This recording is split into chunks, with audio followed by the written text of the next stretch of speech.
আসসালামু আলাইকুম এভরিওয়ান, শুভ সকাল। একটি সুন্দর সকাল। এই সকালটুকু তারাই উপভোগ করতে পারে যারা ফজরের নামাজ পড়ে। আমার শখের শাক বাগান, অনেক কষ্ট করেছি এই শাক বাগানের পিছনে।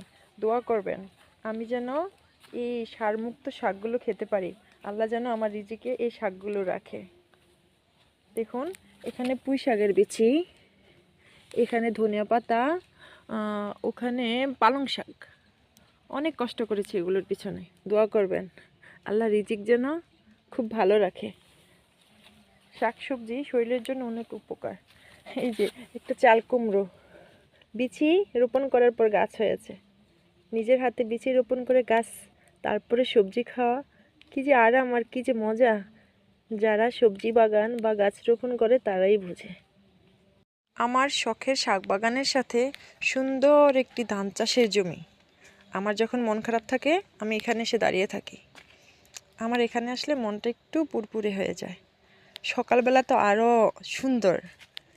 দেখুন, আল্লাহর অপূর্ব সৃষ্টি কত সুন্দর, আর আমরা সকালবেলা ঘুমিয়ে থাকি। এই অপূর্ব সৃষ্টিগুলো আমরা উপভোগই করতে জানি না। গ্রামের কিছু দৃশ্য একদম হৃদয়ে ছোঁয়ার মতো।